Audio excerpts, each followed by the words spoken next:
بسم اللہ الرحمن الرحیم۔ السلام علیکم ورحمۃ اللہ وبرکاتہ۔ محترم سامعین و سامعات، ہم آپ کو مسیحا آڈیو بکس یوٹیوب چینل پر خوش آمدید کہتے ہیں، جو آپ کے لیے ایک آڈیو لائبریری تیار کرنے میں مصروف عمل ہے۔ برائے مہربانی ہمارے چینل کو سبسکرائب کیجیے۔ مختلف پلے لسٹ تیار کی گئی ہیں جن میں مختلف قسم کی کتابوں کو ترتیب دیا گیا ہے۔ ہمارے چینل کی ان پلے لسٹ کا وزٹ کیجیے اور مختلف کتابوں سے اپنا رابطہ برقرار رکھیے۔ آج ہم جس کتاب کو پیش کرنے جا رہے ہیں وہ ہزارہ شیعہ کے عنوان سے کتاب ہے۔ ڈاکٹر حمزہ ابراہیم کی تصنیف اور تحقیق ہے، جس میں ہزارہ شیعہ کے پس منظر کو بیان کیا گیا ہے اور ان کی ثقافت اور ان کے مختلف خد و خال اور ان کے ساتھ جڑے مختلف واقعات کو بیان کیا گیا ہے۔ تو آئیے کتاب کو شروع کرتے ہیں۔ بسم اللہ الرحمن الرحیم۔ پیش خدمت ہے کتاب ہزارہ شیعہ، تاریخ، نیاد اور مذہب۔ تصنیف ہے ڈاکٹر حمزہ ابراہیم کی۔ فہرست پیش خدمت ہے تاریخی ورثہ، جنیاتی ورثہ، مذہبی ورثہ، افغان طالبان کا برتاؤ، اور آخر میں ہیں حوالہ جات۔ ہزارہ افغانستان کی آبادی کا 15% ہے۔ ان کا آبائی علاقہ کابل کے مغرب میں کوہ ہندو کش کے دامن میں واقع ہے، جسے ہزارہ جات کہا جاتا ہے۔ اس کے علاوہ کابل اور کوئٹہ میں ہزارہ لاکھوں کی تعداد میں آباد ہیں۔ دنیا میں ہزارہ کی آبادی کا تخمینہ 60 لاکھ نفوس تک لگایا گیا ہے، جن میں سے اندازاً 40 لاکھ افغانستان اور 10 لاکھ پاکستان میں رہتے ہیں۔ ہزارہ کی زبان ہزارگی کہلاتی ہے، جو فارسی کا ایک مشرقی لہجہ ہے، جس میں ترک زبان کے اثرات بھی شامل ہیں۔ ہزارہ جینیاتی اعتبار سے چین کے صوبے سنکیانگ میں رہنے والے ایغور نسل کے لوگوں سے ملتے ہیں۔ ہزارہ مذہبی اعتبار سے شیعہ امامیہ مسلمان ہیں، البتہ ان میں بہت کم تعداد شیعہ اسماعیلی اور سنی حنفی مسلک کی پیروی بھی کرتی ہے۔ عراق کے شہر نجف اشرف میں موجود 4 شیعہ مراجع میں سے ایک آیت اللہ اسحاق فیاض کا تعلق ہزارہ برادری سے ہے۔ ہزارہ تعلیم پر خصوصی توجہ دیتے ہیں اور اسی وجہ سے ان کی شرح خواندگی کافی بہتر ہے۔ صنفی مساوات کے اعتبار سے ہزارہ اس خطے کی دوسری اقوام کے نسبت بہت روشن خیال ہیں۔ ہزارہ خواتین زندگی کے ہر شعبے میں فعال کردار ادا کرتی دکھائی دیتی ہیں۔ تاریخی ورثہ۔ لکھی ہوئی تاریخ میں وسطی ایشیا میں ہونے والے واقعات کا ذکر 1300 قبل مسیح میں ملتا ہے، جب ترکمانستان کے علاقے سے آریائی قبائل موجودہ ایران میں داخل ہونا شروع ہوئے اور 700 قبل مسیح تک یہاں اپنی حکومت قائم کر لی۔ تب سین سیائی، جو ہندی فارسی زبانیں بولتے تھے، شمال کی طرف بڑھے اور وسطی ایشیا میں پھیل گئے۔ 530 قبل مسیح میں کوروش، دوسرے نام سائرس ذوالقرنین نے موجودہ ایران و عراق میں ہخامنشی سلطنت قائم کی اور موجودہ افغانستان اور پاکستان کو اس کے بیٹے دارا نے فتح کر کے ساتھ ملا لیا۔ گندھارا تہذیب کا علاقہ ہخامنشی سلطنت کا 20واں صوبہ تھا۔ 330 قبل مسیح میں سکندر اعظم نے ہخامنشی سلطنت کو مکمل طور پر فتح کر کے سلطنت مقدونیہ کا حصہ بنا لیا۔ اس کے بعد اس نے ہندوستان پر حملوں کا آغاز موجودہ پنجاب سے کیا، جہاں اس کا مقابلہ راجہ پورس نے کیا۔ راجہ پورس کے ہاتھوں شکست یا اپنے لشکر میں بغاوت کے بعد سکندر نے واپسی کی راہ لی۔ سکندر یورپ اور ایشیا میں ثقافتی اور معاشی تعلقات بڑھانا چاہتا تھا۔ چنانچہ اس نے اپنی فتوحات کے دوران مصر سے پنجاب تک کئی بستیاں بنا کر یونانیوں کو بسایا۔ سکندر کی موت کے بعد بر صغیر کے معروف سیاسی مفکر کوٹلیا چانکیہ کے شاگرد چندر گپت موریہ نے شمالی ہندوستان میں موریہ سلطنت کی بنیاد رکھی اور دریائے سندھ تک کا علاقہ فتح کر لیا۔ 303 قبل مسیح میں شہنشاہ موریہ کے یونانیوں سے کیے جانے والے جنگ بندی کے معاہدے کے تحت 500 ہاتھیوں کے عوض موجودہ پاکستان اور مشرقی افغانستان کا علاقہ موریہ سلطنت کا حصہ بن گیا۔ 250 قبل مسیح میں ہزارہ جات کے یونانی گورنر تھیوڈوٹس نے سلطنت مقدونیہ سے بغاوت کر کے سلطنت باکتریہ کی بنیاد رکھی۔ یہ سلطنت کوہ ہندوکش کے شمال میں موجودہ افغانستان، تاجکستان اور ازبکستان کے سنگم پر قائم ہوئی۔ قدیم رومن مورخ جسٹنوس کے الفاظ میں، لیٹن کے اندر چونکہ لکھا ہوا ہے تو اس کا ہم ترجمہ پڑھ دیتے ہیں۔ انگلش میں اس کا ترجمہ کچھ اس طرح سے ہے: ڈیوڈوٹس the governor of the 1000 cities of Bactria defeated and proclaimed himself king. All the other people of the Orient followed his example and succeeded from Macedonians. بکتریہ کے ہزارستان کے گورنر تھیوڈوٹس نے بغاوت کر کے خود کو سلطان قرار دیا۔ اس کے بعد مشرق کے باقی لوگوں نے بھی مقدونیوں سے علیحدگی اختیار کر لی۔ 3 صدی قبل مسیح کے اوائل میں وسطی ایشیا کے خانہ بدوش گڈریوں کے سلطنت باکتریہ پر حملے نے یونانی دور کا خاتمہ کر دیا۔ یہ قبائل آگے بڑھتے ہوئے موجودہ چین کے مغربی علاقوں تک پہنچ گئے۔ 221 قبل مسیح میں سلطنت چین کے قیام کے بعد شاہراہ ریشم پر چین سے یورپ تک ریشمی کپڑے اور دیگر اجناس کی تجارت ہونے لگی۔ اس طرح ہزارہ جات کا علاقہ چینی تاجروں اور سیاحوں کی گزرگاہ بن گیا۔ اس کا مطلب تھا کہ نہ صرف تجارت کا مال یہاں آنے لگا بلکہ قافلے اپنے ساتھ روم سے چین تک کے افکار بھی لائے۔ دیوار چین کی تعمیر کے نتیجے میں 2 صدی قبل مسیح میں مشرق سے 5 خانہ بدوش ترک قبائل نے ہجرت کر کے موجودہ افغانستان کے شمال میں سکونت اختیار کی۔ ان قبائل میں سے کوشان قبیلہ سب سے بڑا تھا اور پہلی صدی عیسوی میں اس نے سلطنت کوشان قائم کی، جس کی سرحدیں 2 صدی عیسوی تک پھیل کر شمالی ہندوستان اور کاشغر سے موجودہ ایران اور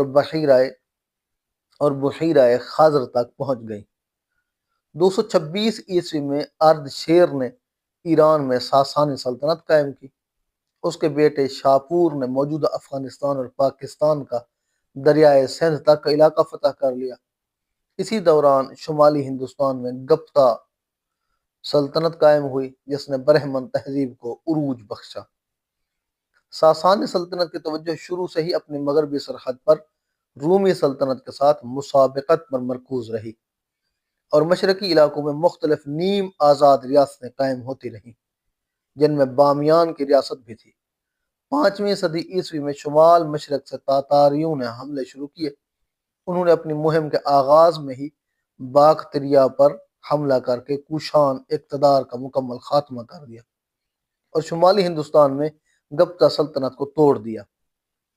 تاتاریوں نے کاشغر سے سیستان اور موجودہ پنجاب تک کے علاقے سے 30 کے قریب نیم آزاد سلطنتوں کو ختم کر کے یہاں پر 100 سال تک حکومت کی۔ 565 عیسوی میں ساسانی فوج نے ترک قبائل کے ساتھ مل کر فیصلہ کن حملہ کیا اور تاتاریوں کو اپنی سلطنت کا تابعدار بنا لیا۔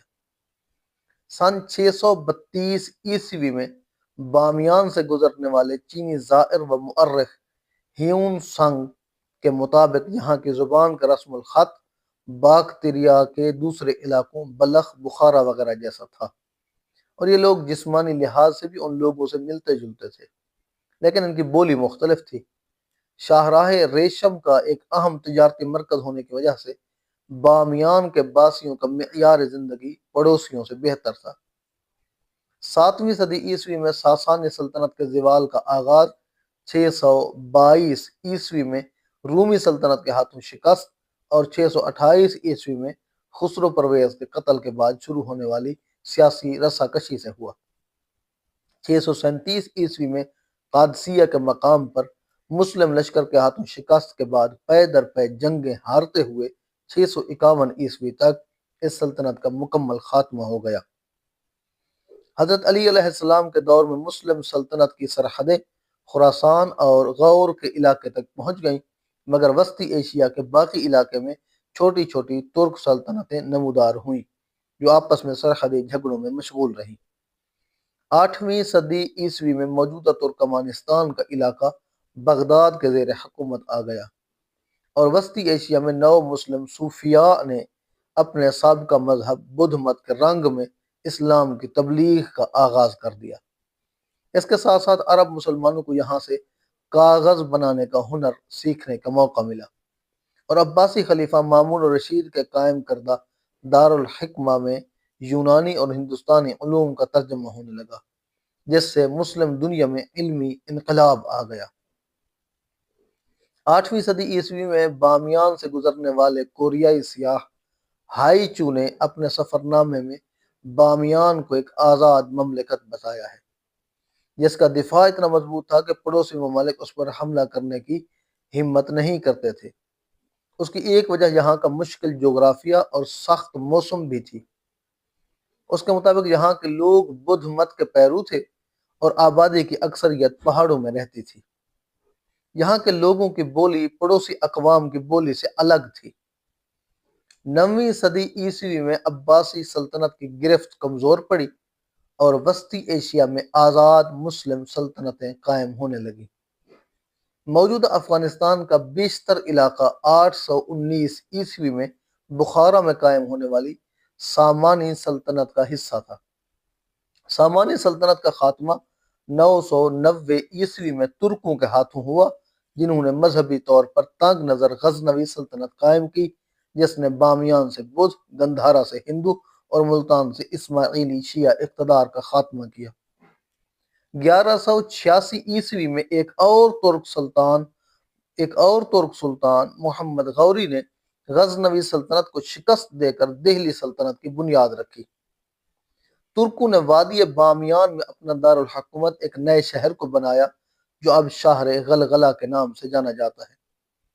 ماہرین آثار قدیمہ کو اس علاقے سے صرف مسلم طرز تعمیر و تمدن کی باقیات ملی ہیں، جو اس بات کا ثبوت ہے کہ یہ شہر زیادہ قدیم نہیں ہے۔ 13ویں صدی عیسوی میں منگولیا سے اٹھنے والا منگول طوفان وسطی ایشیا کو روندتا ہوا گزر گیا۔ شہر غلغلہ جو اس وقت دارالحکومت تھا کو منگول لشکر کی راہ میں آنے والے باقی بڑے شہروں کی طرح بری طرح تاراج کیا گیا۔ اس وقت یہاں کے حاکم سلطان جلال الدین نے فرار ہو کر موجودہ پنجاب میں پناہ حاصل کی۔ 14ویں صدی عیسوی میں بامیان کچھ عرصے کے لیے ہرات کے سلطان کے ماتحت رہا، مگر جلد ہی تیمور لنگ نے اس سلطنت کا خاتمہ کر دیا اور بامیان تیموری سلطنت کا حصہ بن گیا۔ مغلیہ سلطنت کے بانی ظہیر الدین بابر کا یہاں سے گزر ہوا اور اس نے اپنی آپ بیتی میں موجودہ ہزارہ جات کے علاقے کا نام ہزارستان لکھا ہے۔ 16ویں سے 18ویں صدی عیسوی تک موجودہ افغانستان کا علاقہ صفوی اور مغل سلطنتوں کا حصہ رہا۔ پھر قندھار میں درانی سلطنت قائم ہو گئی۔ احمد شاہ ابدالی نے 1739 عیسوی میں نادر شاہ کے افغان دستے کے سالار کے طور پر دہلی لوٹا تھا۔ نادر شاہ کے افغان دستے کے سالار کے طور پر دہلی لوٹا تھا۔ اب الگ سلطنت کا حاکم بنا تو مغلوں سے کابل، پشاور، اٹک، ملتان اور لاہور چھین لیا۔ دوسری طرف ایرانیوں سے ہرات چھین لیا اور نیشا پور میں قتل عام کیا۔ اس نے کوہ ہندو کش کے شمالی علاقوں کو فتح کرنے کے لیے ایک فوج روانہ کی اور ترکمن، ازبک، ہزارہ اور تاجک قبائل کو زیر کر لیا۔ اگرچہ ہندوستان پر اس کے حملے سے فائدہ اٹھا کر روہیلا اور دوسرے شیعہ مخالف گروہوں نے دہلی میں شیعوں کو نشانہ بنایا تھا، لیکن احمد شاہ ابدالی نے اپنی سلطنت میں شیعہ قزلباش اور ہزارہ لوگوں کے خلاف مذہبی بنیادوں پر کوئی اقدام نہیں اٹھایا اور ان کو اپنی فوج کا حصہ بنایا۔ 1761 میں وہ دوبارہ دہلی آیا اور شہر کو ایسا تاراج کیا کہ اس تباہی نے ہندوستان میں انگریزوں کے لیے میدان صاف کر دیا۔ 1772 میں اس کی وفات کے بعد دوران سلطنت اندرونی بحرانوں اور برطانیہ اور روس کی سرد جنگ کا شکار بن کر ٹوٹتی بکھرتی رہی۔ ہزارہ جات کا علاقہ اپنے قبائلی نظام کے ساتھ آزاد رہا۔ 19ویں صدی میں ہندوستان پر انگریزوں کا قبضہ ہوا تو ان کے لیے روس کو گرم پانیوں سے دور رکھنا اہم ترجیح بن گیا، جو وسطی ایشیا میں تیزی سے آگے بڑھ رہا تھا۔ پہلی اور دوسری برٹش افغان جنگ کے بعد انگریز کابل کے تخت کو اپنی اطاعت پر مجبور کرنے میں کامیاب ہو گئے۔ 1879 کے معاہدہ گندمک میں یہ طے ہوا کہ افغان امیر کی سلطنت کے خارجہ امور برطانیہ کے ریزیڈنٹ افسر کے ماتحت چلیں گے۔ کرم، پشین اور سبی ہندوستان کا حصہ ہوں گے اور امیر کو ہر سال 60,000 پاؤنڈ کی امداد دی جائے گی۔ یہ علاقے مغل سلطنت کے زوال کے بعد ابدالی نے ہندوستان سے چھینے تھے۔ اب کابل کا امیر اسی طرح انگریزوں کا اتحادی بن گیا جیسے ترکی کا عثمانی سلطان بحیرہ روم میں انگریزوں کے مفادات کا رکھوالا تھا۔ 1880 میں عبد الرحمن خان کابل کے تخت پر بیٹھا۔ اس نے اپنی جوانی اپنے جلا وطن باپ کے ساتھ بلخ میں گزاری تھی، جہاں اس نے روسی افسران سے جنگ اور جدید ریاست چلانے کی تعلیم و تربیت لی تھی، اور وہ انگریزوں کے مفادات کا بہترین محافظ بن گیا۔ اس وقت اس کی حکومت صرف کابل کے نواح تک محدود تھی۔ 1881 میں اس کی ہرات کے فرمان روا محمد ایوب خان سے جنگ ہوئی اور ہرات فتح ہو گیا۔ 1886 تک گولزئی، کنڑ، لغمان، میمنہ، سگنان، وروشان، شنواری اور زورمت کو اپنی قلمرو میں داخل کر لیا۔ عبد الرحمن خان نے گلزئی پختونوں کے ہزاروں خاندانوں کو جنوبی علاقوں سے وطن عبد الرحمن خان گلزئی پختونوں کے ہزاروں خاندانوں کو جنوبی علاقوں سے وطن بدر کر کے ہندو کش کے شمال میں بھیج دیا۔ امیر عبد الرحمن خان نے شیعہ مسلمانوں کی زندگیاں تباہ کرنے کے لیے ایک منظم مہم چلائی۔ ان کو قتل کرنے، جیلوں میں پھینکنے، زبردستی مسلک تبدیل کرنے، جائیدادوں کو ضبط کرنے اور نوکریوں سے برخاست کرنے جیسے اقدامات اٹھائے، جس کے نتیجے میں متعدد شیعہ قزلباش مشہد، پشاور اور لاہور آ گئے۔ 1890 میں عبد الرحمن خان نے ہزارہ کو کافر اور باغی قرار دیا اور اپنی فوج کو انہیں کچلنے ہزارہ جات بھیج دیا۔ کابل میں انسانوں کی خرید و فروخت کا بازار لگا کر ہزارہ بچوں کو غلام اور خواتین کو لونڈیاں بنا کر بیچا۔ ہزاروں انسان قتل اور لاکھوں بے گھر ہوئے۔ ایسے میں جو ہزارہ مہاجر بن کر عبد الرحمن خان کے سلطنت کے سرحدوں سے نکل سکتے تھے وہ کوئٹہ یا مشہد چلے گئے۔ اس کے بعد امیر نے 1896 میں کافرستان کے علاقے پر حملہ کر کے وہاں صدیوں سے آباد غیر مسلم آبادی کو زبردستی مسلمان بنایا اور علاقے کا نام نورستان رکھ دیا۔ 1901 میں اس کی وفات کے بعد حبیب اللہ خان اس کے تخت پر بیٹھا، جس نے جنگ عظیم اول میں ترکی اور جرمنی کا ساتھ دینے کے نام پر ان سے اسلحہ اور رقم لی، مگر ہندوستان میں تحریک ریشمی رومال جیسے بے ضرر اور نمائشی اقدامات سے آگے نہ بڑھا۔ 1919 میں اس کے قتل کے بعد اس کا بیٹا امان اللہ خان بادشاہ بنا، جس نے جنگ عظیم دوم کے تھکے ہوئے برطانیہ کے خلاف جنگ کر کے آزادی حاصل کی اور 1923 میں اس خطے کی تاریخ کا پہلا آئین بن کر ایک آزاد قومی ریاست قائم کی۔ اور یوں موجودہ افغانستان نامی ملک وجود میں آیا۔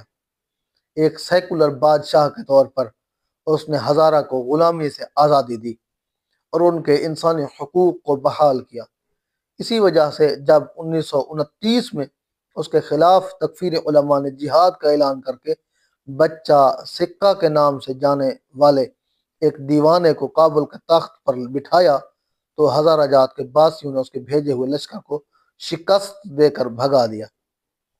ہنگاموں سے بھرپور ماضی نے افغانستان کے جینیاتی ورثے کو بہت متنوع بنا دیا ہے۔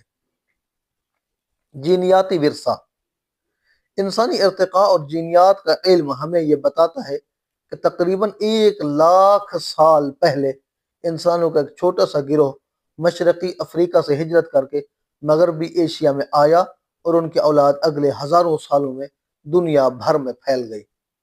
ان کے پاس قوت گویائی تھی اور انہوں نے ان علاقوں میں رہنے والے انسان نما جانداروں سے جہاں جینیاتی ورثے کا تبادلہ کیا، وہیں ایک رقیب کے طور پر ان کے خاتمے کا بندوبست بھی کیا، اور 40,000 سال پہلے 10 کے قریب ایسے مختلف جانداروں جن میں نیڈرتھال اور ہومیو اراکٹس قابل ذکر ہیں کا خاتمہ ہو گیا۔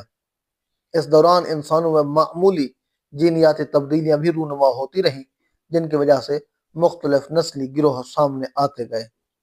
فروری 2008 میں معروف تحقیقی جریدے سائنس میں شائع ہونے والے مقالے world wide human relationships inferred from genomic wide pattern of variation میں دنیا کے مختلف علاقوں میں بسنے والے لوگوں کے جینیاتی مواد پر کی جانے والی مفصل سائنسی تحقیق کے نتائج پیش کیے گئے۔ اس تحقیق کا مقصد 51 مختلف نسلی آبادیوں کی گروہ بندی کرنا تھا تاکہ ان اقوام کے نسلی ورثے کو سمجھنے میں مدد مل سکے۔ اس مطالعے کے نتیجے میں ہزارہ اور سنکیانگ کاشغر کے ایغور جینیاتی اعتبار سے ایک گروہ میں نظر آئے۔ اس گروہ میں شامل باقی نسلیں بروشو، کالاش، پختون، پنجابی، سندھی، مکرانی، براہوی اور بلوچ تھیں۔ ان میں یورپی اور جنوب مشرقی ایشیا کے اقوام کے جینز چند ہزار سال پہلے ان علاقوں سے آنے والے لوگوں کے ساتھ ہونے والے ارتباط کا نتیجہ ہیں۔ دوسری طرف منگول جینیاتی اعتبار سے اروکن، یاکوت، ہان، چینی، جاپانی، کمبوڈین اور مشرق بعید سے تعلق رکھنے والی باقی نسلوں کے گروہ میں شامل نظر آئے۔ اس کے بعد سن 2010 میں وسطی ایشیا کی 6 مختلف نسلوں سے تعلق رکھنے والی 26 آبادیوں پر کی جانے والی جینیاتی تحقیق European journal of human genetics میں شائع ہوئی۔ مقالے کا عنوان تھا in the heartland of Eurasia the multi locus genetic landscape of central Asian populations, اور اس تحقیق کا محور وسطی ایشیا کے علاقے سے تعلق رکھنے والی 26 مختلف آبادیاں تھیں۔ اس مطالعے کے نتیجے میں بھی یہی بات سامنے آئی کہ ہزارہ اور ایغور کا جینیاتی ورثہ منگولوں کے بجائے وسطی ایشیا ہی کی دوسری اقوام سے ملتا ہے۔ ہزارہ اور ایغور جینیاتی فاصلے کے اعتبار سے ازبک، تاجک اور کرغز اور کازک لوگوں کے قریب اور منگولوں سے دور ہیں۔ ان تحقیقات سے یہ بات سامنے آئی کہ جغرافیائی اعتبار سے قریب رہنے والی اقوام جینیاتی اعتبار سے بھی قریب تھیں، اور یہ خیال کہ منگولوں نے ہزارہ جات کے ساری مقامی آبادی کو ختم کر کے وہاں اپنے لوگ بسائے تھے غلط تھا۔ اس سے یہ ثابت ہوتا ہے کہ ہزارہ چنگیزی نہیں ہے، بلکہ جن علاقوں پر افغانستان قائم ہوا ان کے قدیم اور اصلی باشندوں میں سے ہیں۔ یہ مفروضہ کہ منگولوں نے کسی علاقے کی آبادی کا مکمل خاتمہ کیا ہو آثار قدیمہ کے مطالعے سے بھی ثابت نہیں ہو سکا ہے، کیونکہ کسی بڑے علاقے میں ہزاروں سربریدہ یا بدن دریدہ ڈھانچے نہیں ملے ہیں جن کی کاربن ڈیٹنگ انہیں منگولوں کے دور سے منسوب کرتی ہو۔ اگرچہ منگول لشکر اپنے راستے میں آنے والے بڑے شہروں کو تباہ کرتا رہا، لیکن اس دور میں کسی شہر کی تمام آبادی، اس کے گرد و نواح کے دیہاتوں اور ہزارہ جات کے وسیع علاقے میں پھیلے دیہاتوں اور خانہ بدوش آبادیوں کی نسل کشی ممکن نہ تھی، کیونکہ یہ کام جدید اسلحے اور انجن کے زور پر بھی نہیں کیا جا سکتا ہے۔ اس بات کی کوئی عقلی توجیہ بھی ممکن نہیں ہے کہ منگول لشکر نے اپنی فوج کے ایک حصے کو اپنے آبائی علاقوں سے ہزاروں میل دور ہزارہ جات کے علاقے میں بسایا ہو، مگر کسی اور جگہ ایسی آباد کاری کا اہتمام نہ کیا ہو، جبکہ ان کی عسکری مہم ایشیا اور یورپ کے وسیع علاقوں پر پھیلی ہوئی تھی اور انہیں آگے جانے کے لیے افرادی قوت بھی درکار تھی۔ انسانوں کے کسی گروہ کی شناخت میں ایک اہم عنصر مادری زبان ہوتا ہے۔ انسان اپنے بچپن میں اپنے والدین اور قریبی لوگوں کی آواز اور برتاؤ سے مادری زبان سیکھتا ہے۔ اگرچہ آج کے دور میں جدید وسائل کی مدد سے کسی بچے کو دوسری زبانیں سکھانا ممکن ہے، اور بعض اوقات والدین بچوں کو اپنی مادری زبان کے بجائے کوئی اور زبان سکھا دیتے ہیں، جیسے پاکستان میں اردو یا انگریزی، لیکن ماضی میں انسانی معاشروں میں روابط اتنے تیز نہ تھے۔ چنانچہ لوگوں کی مادری زبانیں کئی ہزار سال گزرنے کے بعد آنے والے تبدیلیوں کے باوجود زبانوں کے اسی خاندان میں رہی ہیں جن سے ان کا جینیاتی تعلق ہے۔ مثلاً ہزاروں سال پہلے جغرافیائی طور پر بچھڑنے والے آریائی لوگ ایران اور برصغیر میں ہوں یا یورپ میں، ان کی زبانیں اپنے جوہر میں باقی آریائی زبانوں سے ملتی جلتی ہیں۔ دوسری طرف آریا اور دراوڑ نسلوں کے لوگ ہندوستان میں کئی ہزار سال سے جغرافیائی طور پر اکٹھے رہ رہے ہیں، لیکن دراوڑی زبانوں کا تعلق الگ لسانی گروہ سے ہے۔ ہزارہ کی زبان بھی آریائی زبانوں میں شمار ہوتی ہے، لیکن منگول زبان آریائی نہیں ہے۔ منگولوں نے باقی حملہ آوروں کی طرح ہزارہ پر بھی اتنے ہی جینیاتی اور لسانی اثرات چھوڑے جتنے باقی اقوام پر چھوڑے ہیں۔ بامیان میں مہاتما بدھ کے مجسمے ہزارہ کا اہم تاریخی ورثہ اور سیاحتی قدر تھے۔ ماضی میں مختلف مسلمان حملہ آور بامیان میں مہاتما بدھ کے مجسمے کو نقصان پہنچانے کی کوشش کرتے رہے۔ سب سے پہلے بابر اور پھر اورنگزیب اور اس کے بعد نادر شاہ نے بت شکنی کے نام پر اس تاریخی شناخت کو ختم کرنا چاہا۔ اورنگزیب و نادر شاہ کی توپیں ان کو صرف معمولی نقصان پہنچا سکیں۔ 1891 میں امیر عبد الرحمن خان نے نسبتاً جدید اسلحے سے گولہ باری کر کے ان مجسموں کے چہروں کو مسخ کر دیا، جن میں ان کو بنانے والے ہزارہ کے چہروں کا عکس اس زمین پر ہزارہ کے تاریخ حق کو ثابت کرتا تھا۔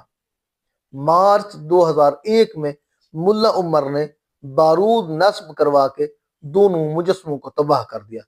اس سے بامیان کی سیاحتی قدر و قیمت گر گئی اور اس کی تاریخ کے ایک اہم باب کے مادی آثار نہ رہے۔ مذہبی ورثہ۔ ماہرین آثار قدیمہ کے مطابق ازمنہ قبل تاریخ میں وسطی ایشیا کے لوگ بکری کی پوجا کرتے تھے۔ تاریخ کے ابتدائی عرصے میں وسطی ایشیا کے لوگ زرتشت پارسی مذہب کے پیروکار ہو گئے تھے، جسے ہخامنشی سلطنت نے رواج دیا تھا۔ سکندر کی طرف سے یونانیوں کو مشرق میں بسانے اور تہذیبوں کو ملانے کی کوشش نے وسطی ایشیا میں یونانی خیالات اور فنون جیسے مجسمہ سازی کو رواج دیا۔ تیسری صدی قبل مسیح میں شہنشاہ چندر گپت موریہ کے پوتے اشوک اعظم نے اڑیسہ میں ہونے والی خونی لڑائی کے بعد توبہ کر کے بدھ مت کو اپنا لیا تھا۔ 250 قبل مسیح میں موجودہ ہندوستانی صوبہ بہار کے علاقے میں بدھ مت کی تیسری شورا کا اکٹھ ہوا، جس میں مختلف علاقوں میں بدھ مت کے مبلغین بھیجنے کا فیصلہ کیا گیا، جس کے نتیجے میں چند صدیوں میں ایشیا کا وسیع علاقہ بدھ مت کا پیرو بن گیا۔ اشوک نے سلطنت کے مختلف حصوں میں مینار بنوا کر ان پر بدھ مت کی تعلیمات بھی کندہ کروائیں۔ موجودہ افغانستان میں بدھ مت موریہ سلطنت کے زیر سایہ متعارف ہوا۔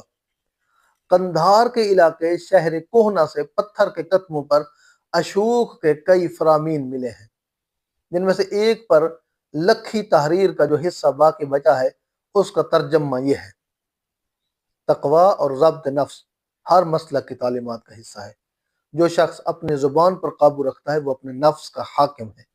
انہیں نہ اپنے بارے میں شیخیاں بگھارنی چاہیے، نہ اپنے پڑوسی کو کسی حوالے سے کم تر سمجھنا چاہیے، کیونکہ یہ ایک فضول کام ہے۔ اس اصول پر کار بند رہ کر وہ اپنی عزت بڑھا اور اپنے پڑوسیوں کے دل جیت سکتے ہیں۔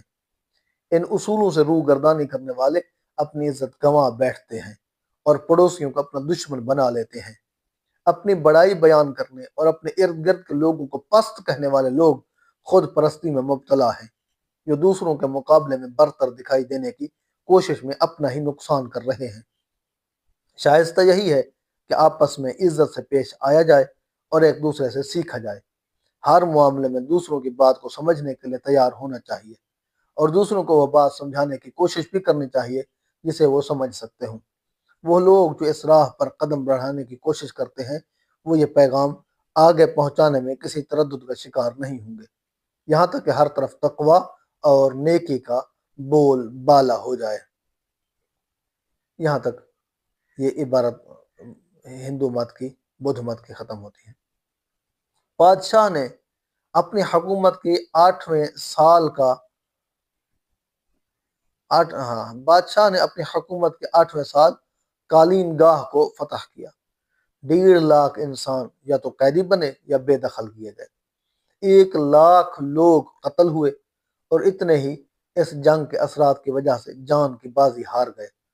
اس پر رحم اور ہمدردی کے جذبات نے غلبہ پا لیا اور اس کو بہت دکھ ہوا، یہاں تک کہ اس نے کسی ذی روح کو قتل کرنے پر پابندی لگا دی اور نیکی کو عام کرنے کی ٹھان لی۔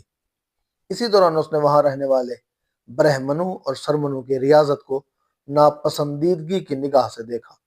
انہیں بادشاہ کے مصالح کا خیال رکھنا چاہیے، اپنے اساتذہ، باپ اور ماں کا ادب و احترام بجا لانا چاہیے، اپنے دوستوں سے محبت اور وفاداری کا برتاؤ کرنا چاہیے، انہیں اپنے غلاموں اور وابستگان کے ساتھ جتنا ممکن ہو اچھا سلوک کرنا چاہیے۔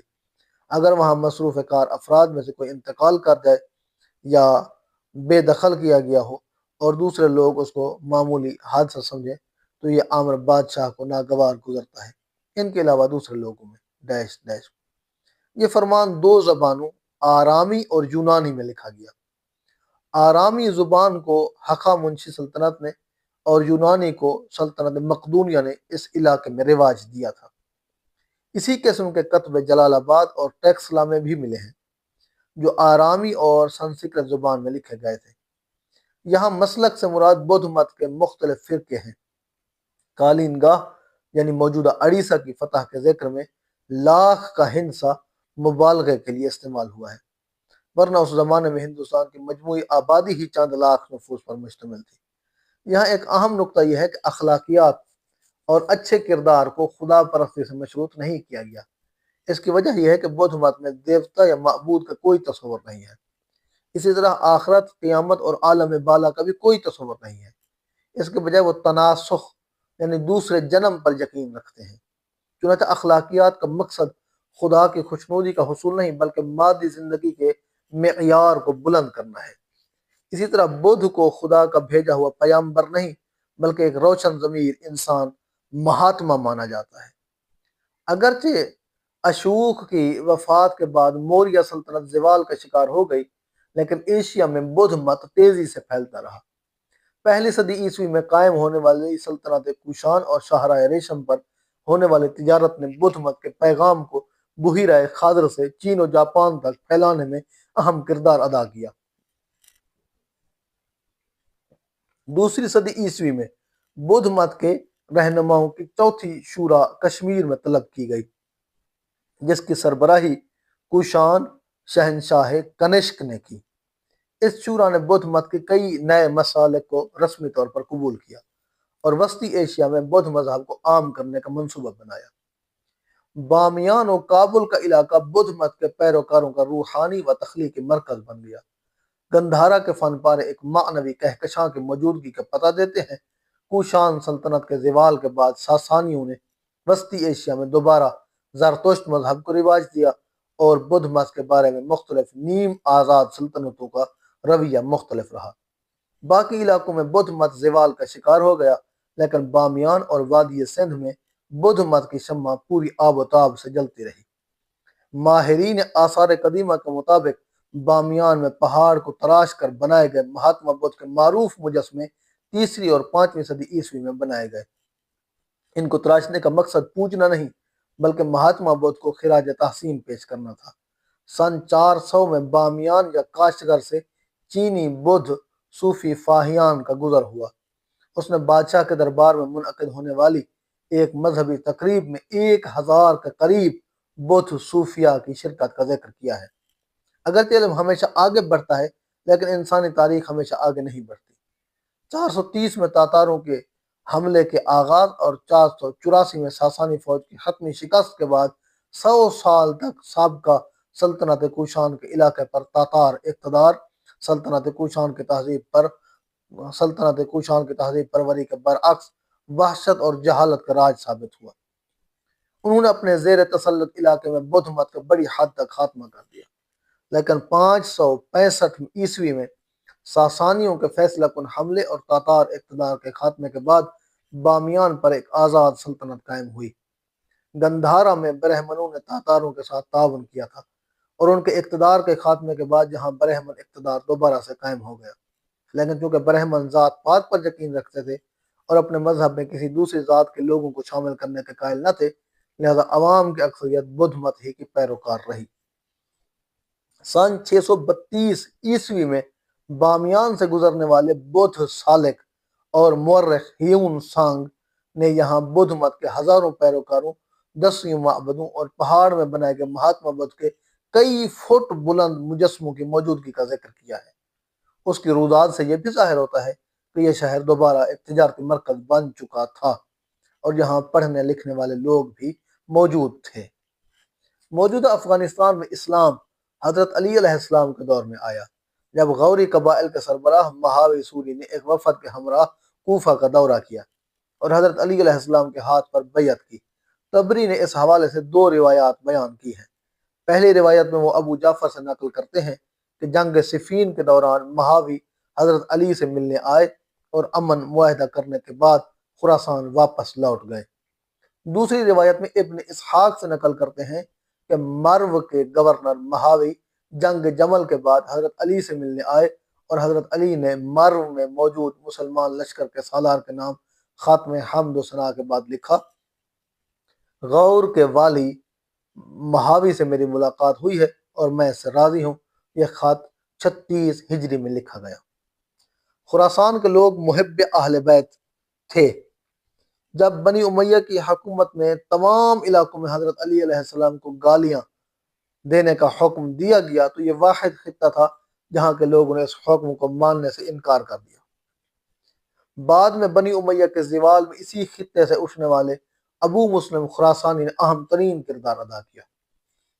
8ویں صدی عیسوی میں بامیان آنے والے کوریائی سیاح ہائیچو نے بامیان کو بدھ مت کا ثقافتی مرکز بتایا ہے۔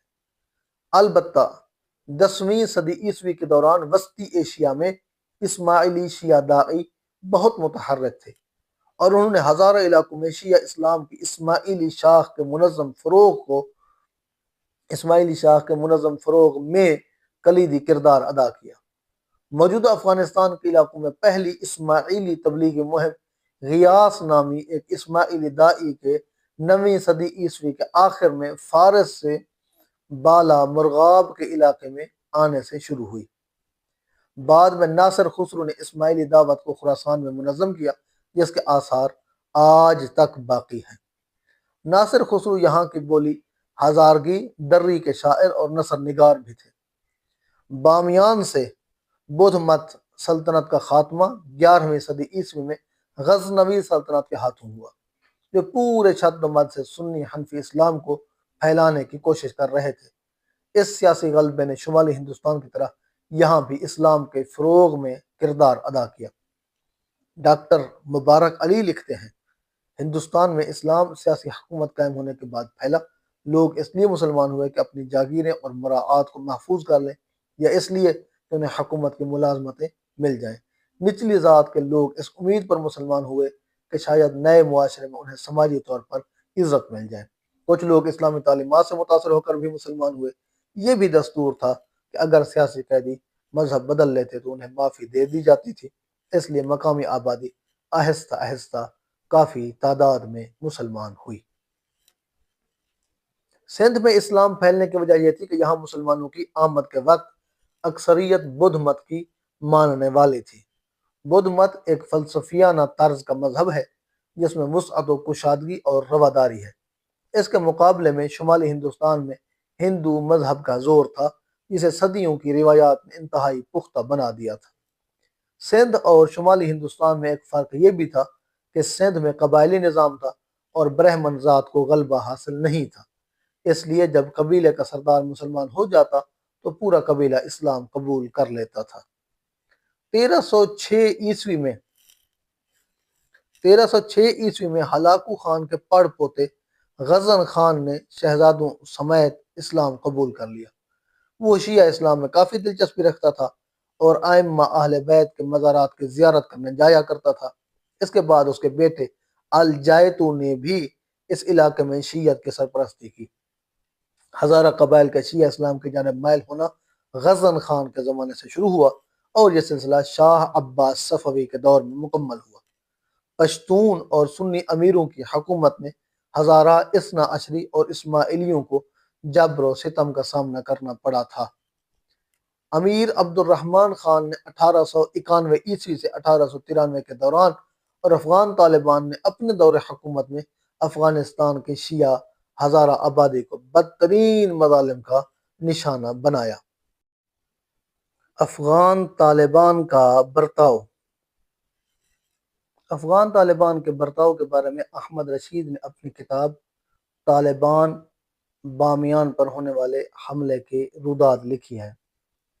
بامیان 1998 وسطی افغانستان میں ہزارہ قبیلے کے علاقے ہزارہ جات میں درجہ حرارت نقطۂ انجماد سے گر چکا تھا۔ ہزارہ جات کا صرف 10% رقبہ قابل کاشت ہے۔ اس سال گندم اور باجرے کی فصل اچھی نہیں ہوئی تھی۔ اگست 1997 سے طالبان نے جنوب مغرب اور مشرق کی طرف کے سارے راستے بند کر دیے تھے۔ ہزارہ تک کوئی چیز نہیں پہنچ رہی تھی۔ شمال کی طرف سے کسی قسم کی امداد کا ملنا محال تھا۔ سرما کی برف باری نے بامیان تک خوراک کی رسائی میں رکاوٹ پیدا کر دی تھی۔ اقوام متحدہ اور عالمی فوڈ پروگرام نے طالبان سے امدادی قافلے گزارنے کے لیے اجازت چاہی، لیکن طالبان نے انکار کر دیا۔ طالبان خود تو پاکستان سے 60,000 ٹن گندم حاصل کر چکے تھے، لیکن انہوں نے انسانی بنیادوں پر بامیان تک غذا کی رسائی کے لیے اقوام متحدہ کی امدادی ٹیموں کو گزرنے نہ دیا۔ گزشتہ 20 سال سے جاری افغان جنگ میں یہ پہلی بار ہوا تھا کہ کوئی فریق خوراک کو جنگی ہتھیار کے طور پر استعمال کر رہا ہو۔ ہزارہ جات کے علاقے 1893 تک آزاد اور خود مختار تھے۔ پشتون حکمران امیر عبد الرحمن خان جو مذہبی سوچ رکھتا تھا نے اس علاقے کو فتح کیا تو یہاں بسنے والے ہزارہ شیعوں کی نسل کشی شروع کر دی۔ ہزاروں کی تعداد میں لوگوں کا قتل ہوا اور ہزاروں لوگوں کو غلام اور لونڈیاں بنا کر کابل میں بیچا گیا۔ 30 سے 40 لاکھ ہزارہ افغانستان کی سب سے بڑی شیعہ آبادی ہیں۔ طالبان انہیں منافق، باغی اور اسلام سے خارج سمجھتے ہیں۔ ایک اور بات جو طالبان کے لیے ناقابل برداشت ہے وہ ہزارہ خواتین کا مردوں کے شانہ بشانہ اہم سیاسی، سماجی اور دفاعی ذمہ داریوں پر فائز ہونا ہے۔ اس وقت ہزارہ کی حزب وحدت کی اسی رکنی مرکزی کونسل میں 12 خواتین شامل تھیں۔ کابل کے طالبان حکمرانوں کے تسلط، بدسلوکی اور تعصب کے باوجود ہزارہ اب جاگنے اور آگے بڑھنے لگے تھے۔ مئی میں طالبان نے مزار شریف پر حملہ کیا تو ان کو شکست دینے میں ہزارہ کا بھی کردار تھا۔ اکتوبر 1997 عیسوی میں انہوں نے طالبان کا حملہ کامیابی سے پسپا کیا۔ بامیان پر طالبان کا ایک کے بعد دوسرا حملہ ناکام ہو گیا تھا۔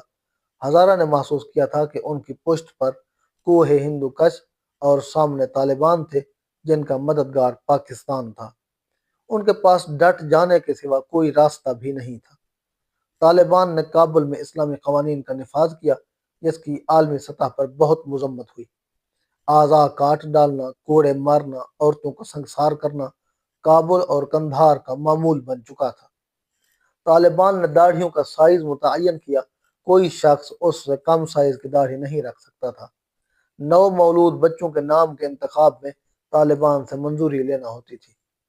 طالبان نے کابل میں لڑکیوں کے اسکول ختم کر دیے۔ عورتوں کو گھروں میں بند رہنے کا حکم دے دیا گیا۔ کھڑکیوں کو کالا رنگ کرنے کا حکم ہوا تاکہ باہر نہ دیکھ سکیں۔ طالبان نے پاکستان اور سعودی عرب سے کہا کہ وہ شمال پر حملے کے لیے ان کی مدد کریں۔ سعودی انٹیلیجنس کے سربراہ ترکی الفیصل جون میں قندھار گئے، جس کے بعد طالبان کو مالی امداد اور 400 ٹویوٹا پک 400 ٹویوٹا پک اپ گاڑیاں دیں۔ پاکستان کی ISI نے طالبان کو لاجسٹک سپورٹ مہیا کرنے کے لیے 200 ارب روپے مختص کیے۔ حملے کی تیاری میں مدد کے لیے ISI کے افسر اکثر قندھار جاتے رہتے تھے۔ پاکستان میں افغان مہاجر کیمپوں، سپاہ صحابہ اور دیوبندی مدارس سے ہزاروں دہشت گرد طالبان میں شامل ہونے لگے۔ یہ دیکھ کر روس اور ایران نے ہزارہ اور ساتھ ساتھ احمد شاہ مسعود کو اپنے دفاع کے لیے اسلحہ دینا شروع کر دیا۔ جولائی میں طالبان نے ہرات کے شمال کی طرف پیش قدمی شروع کی اور 2 ستم کی فوج کو شکست دے کر 12 جولائی 1998 کو مائی مانا پر قبضہ کر لیا۔ یہاں 100 ٹینک اور ٹرک ان کے قبضے میں آ گئے اور 800 ازبک سپاہی جنگی قیدی بنے، جنہیں طالبان نے قتل کر دیا۔ یکم اگست کو طالبان نے شبرغان میں 2 ستم کے ہیڈ کوارٹر پر قبضہ کر لیا اور وہ ترکی فرار ہو گیا۔ اب ہزارہ کو بچانے کے لیے 1500 ہزارہ سپاہی اکیلے ہو گئے۔ وہ آخری دم تک لڑے اور جب ان کا اسلحہ ختم ہوا تو صرف 100 فوجی رہ گئے تھے۔ صبح 10 بجے ہزارہ فوجیوں کو شکست ہوئی تو مزار شریف کے شہریوں کو اس کی خبر نہ تھی۔ طالبان کو پچھلی جنگوں میں جو نقصان اٹھانا پڑا تھا اس کا بدلہ نہتے شہریوں سے لینا شروع کیا۔ ایک طالبان کمانڈر نے بعد میں بتایا کہ ملا عمر نے انہیں 2 گھنٹے تک قتل عام کی اجازت دی تھی اور انہوں نے 2 دن تک اس سلسلے کو جاری رکھا۔ طالبان اپنی پک اپ گاڑیوں میں ادھر ادھر پھرتے اور قتل عام کرتے رہے۔ دکاندار، ریڑھی بان، عورتیں، بچے، گاہک، حتیٰ بھیڑ بکریاں اور گدھے تک گولیوں سے بھون دیے گئے۔ گلیوں میں ہر طرف لاشیں بکھری ہوئی تھیں اور خون نے ہر شے کو ڈھانپ لیا تھا۔ اسلام میں میتوں کو بلا تاخیر دفن کرنے کا حکم ہے، لیکن مزار شریف میں لاشوں کو گلنے سڑنے کے لیے چھوڑ دیا گیا تھا۔ کتے لاشوں کو کھاتے رہے، بدبو اتنی تھی کہ سانس لینا مشکل ہو گیا۔ عورتوں کی بے حرمتی کی گئی۔ ایک بیوہ نے بتایا کہ طالبان ہمارے گھر میں داخل ہوئے، انہوں نے پہلے میرے خاوند کو اور 2 بھائیوں کو 3 بار گولی ماری اور اس کے بعد ان کے گلے اس طرح کاٹے جیسے جانوروں کو ذبح کیا جاتا ہے۔ پہلے دن کے بلا امتیاز قتل عام کے بعد انہوں نے شیعہ ہزارہ کو نشانہ بنانا شروع کیا۔ انہوں نے شہر کے رہائشی حکمت جار کی حزب اسلامی کے پشتونوں کو گائیڈ بنایا۔ وہ شہر کے گلی کوچوں سے اچھی طرح واقف تھے۔ اگلے چند روز تک حزب اسلامی والوں کی مدد سے ہزارہ کے گھروں پر حملے ہوتے رہے۔ ہزاروں ہزارہ افراد کو جیل میں لے جایا گیا۔ جب وہاں تل دھرنے کی جگہ نہ رہی تو ہزارہ کو ٹینکوں میں بھرنا شروع کر دیا، جہاں وہ دم گھٹنے سے مر جاتے۔ کچھ ہزارہ کو ٹینکروں میں ڈال کر صحرا لے جایا جاتا، جہاں وہ گرمی اور حبس سے مر جاتے۔ 1997 میں طالبان کے ساتھ دوستم نے بھی ایسا وحشیانہ سلوک کیا تھا۔ وہ گویا اسے سیکھ کر یہ بربریت شیعہ ہزارہ پر آزما رہے تھے۔ طالبان نے ملا نیازی کو مزار شریف کا گورنر مقرر کیا۔ بچ جانے والے شیعوں کے لیے اعلان کیا گیا کہ یا تو وہ سنی مسلک اختیار کر لیں یا اپنا سب کچھ چھوڑ چھاڑ کر ایران چلے جائیں یا موت قبول کر لیں۔ شیعوں پر مساجد میں عبادت کرنے پر پابندی لگا دی گئی۔ کوئی غیر جانبدار مبصر موجود نہیں تھا جو لاشوں کو گنتا۔ بعد میں اقوام متحدہ کے ادارے نے اندازہ لگایا کہ 5 سے 6 ہزار نہتے شہری قتل کیے گئے۔ طالبان کا ایک چھوٹا سا گروہ ملا دوست محمد کے سربراہی میں ایران کونسل خانے میں داخل ہوا۔ اس نے ایرانی سفارتکاروں، انٹیلیجنس کے ایک افسر اور ایک صحافی کو تہہ خانہ میں لے جا کر گولی مار دی۔ حکومت ایران نے کچھ عرصہ پہلے حکومت پاکستان سے درخواست کی تھی کہ ان کے کونسل کے تحفظ کی ضمانت فراہم کی جائے۔ ایرانی جانتے تھے کہ ISI کے افسر بھی طالبان کے ساتھ مزار شریف گئے ہیں، اسی بنا پر وہ اپنے سفارتی عملے کی حفاظت کے لیے پاکستان کی مدد کے طالب تھے۔ طالبان پر سفارتی دباؤ بڑھا تو انہوں نے کہا کہ یہ چند گمراہ عناصر کی کارروائی تھی۔ ملا دوست محمد نے 2 ہزارہ خواتین کو لونڈیاں بنا لیا تھا۔ اس کی بیوی نے ملا عمر سے شکایت کی کہ وہ 2 ہزارہ فاحشاؤں کو گھر لے آیا ہے۔ ملا دوست محمد کو بعد میں کسی الزام کے تحت جیل میں ڈال دیا گیا۔ اس کے بعد طالبان نے بامیان پر 3 اطراف سے حملہ کر دیا اور 13 ستمبر 1998 کو شہر پر قابض ہو گئے۔ کریم خلیلی اور حزب وحدت کے دوسرے رہنما شہر کی بیشتر آبادی کو ساتھ لے کر پہاڑوں کی طرف چلے گئے۔ اس مرتبہ نہتے شہریوں کے انسانی حقوق کے حوالے سے بین الاقوامی اداروں نے بہت شور کیا تو ملا عمر نے اپنے دستوں کو حکم دیا کہ وہ کسی جرم کا ارتکاب نہ کریں۔ اس کے باوجود طالبان کے شہر میں داخلے کے چند ہفتوں بعد تک قتل کے چھوٹے موٹے واقعات ہوتے رہے۔ بامیان کے ایک نواحی گاؤں میں 50 معمر افراد کو طالبان نے قتل کر دیا۔ جوان تو پہاڑوں میں چلے گئے تھے، پیچھے بوڑھے رہ گئے تھے جنہیں طالبان نے قتل کیا۔ محترم سامعین و سامعات، ایسی ہی دیگر کتابوں کو سننے کے لیے مسیحا آڈیو بکس یوٹیوب چینل کو ضرور سبسکرائب کیجیے۔ مسیحا آڈیو بکس آپ کے لیے ایک آڈیو لائبریری تیار کرنے میں مصروف عمل ہے۔ چینل کو سبسکرائب کیجیے، اپنی آراء کا اظہار کیجیے اور دوستوں کے ساتھ شیئر کیجیے۔ اپنا بہت سارا خیال رکھیے گا اور اس چینل کا بھی اللہ تعالیٰ آپ کو خیر دنیا و آخرت نصیب فرمائے۔ حاضر ہوں گے، پیش خدمت ہوں گے ایک اور کتاب کے ساتھ، ایک اور ریکارڈنگ کے ساتھ۔ تب تک کے لیے اجازت دیجیے۔ السلام علیکم ورحمۃ اللہ وبرکاتہ۔